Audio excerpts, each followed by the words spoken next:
Številne obraze vidim, tiste, ki sem jih videl pred 20 leti, ko smo stali skupaj za svobodo Slovenije, za njeno samostojnost, za njeno demokracijo.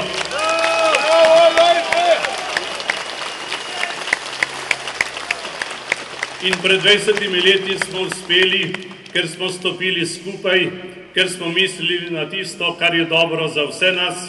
Nas ni zanimala ena stranka, niti ena koalicija, zanimala nas je Slovenija in tisto, kar smo si izborili v vojni za Slovenijo, je bilo za vse nas.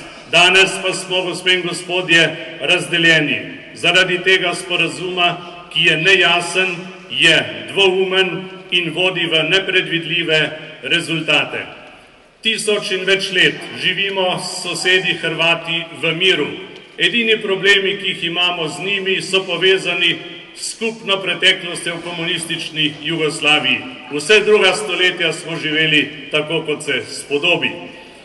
In sedaj govorijo tisti, ki so za tak sporazum, tak nejasen, ki ga razlagata dva predsednika vlad, povsem različno in ljudje se upravičeno sprašujejo, kaj je res in kaj sta se res dogovorila. Zakaj je potrebna enostranska hrvaška izjava, če sta se dogovorila, da bo Slovenija imela to, kar ima, teritorialen dohod do mednarodnih voda. Zakaj je bila potrebna hrvaška posebna izjava, da nič v tem sporazumu ne vodi v tak zaključek. Torej, jaz sem prepričan, da mir ni ogrožen. Mir med nami in našimi sosedi Hrvati lahko grozi samo nepravična meja. In ta sporazum lahko vodi v nepravično mejo.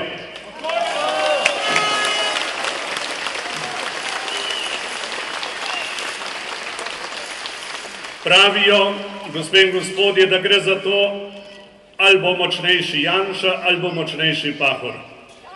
Kot je rekel že gospod Virant, ne gre za to, kdo bo močnejši. Gre za to, kaj bo s Slovenijo.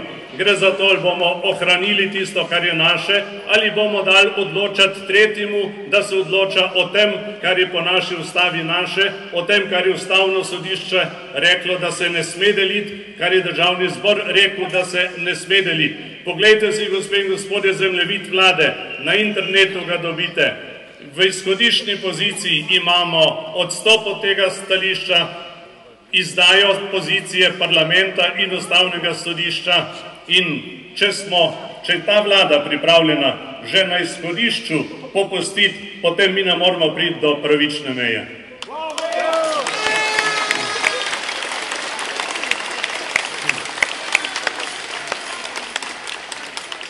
In kaj se lahko zgodi na podlagi takega sporazuma, po katerem, če se bo zgodil, in jaz sem prepričan, da se ne bo, ker bomo v nedeljo glasovali prav, če pa bi se zgodil, ne bomo imeli nobene možnosti več, da na to vplivamo.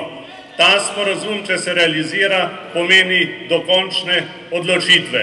Če pa se v nedeljo odločimo, da ga ne podpremo, je naša pot do pravične meje še odprta. Ne zamudimo te prilike, Slovenke in Slovenci, vsi so državljani, ker gre za pravičnost, gre za vrednoto, kot je naše ozemlje. Če bi bil ta sporazum jasen, če bi vodil v predvidljive rezultate, bi ga jaz podprl. Ker tak ni, ga ne morem podpreti in upam, da bo taka tudi večina teh, ki se bodo v nedeljo o tem izrazili.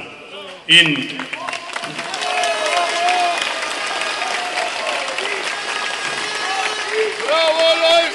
gospe in gospodje, Slovenke in Slovenci, računam na vas, tako kot sem računal pred 20 leti, ko smo potrebovali vaše zaupanje, vašo podporo, vašo enotnost. Vem, da bomo v nedeljo državotvorni in da bomo preprečili možnost, da Slovenija postane geografsko prikrajšana država, da pristane na situacijo, ko bi izgubila lahko celo del ozemlja. Torej, ne sme biti dvoma, da hočemo ozemeljsko celovito Slovenijo, pošteno mejo in poštene odnose z našimi sosedi. V nedeljo, gospe in gospodje, smo proti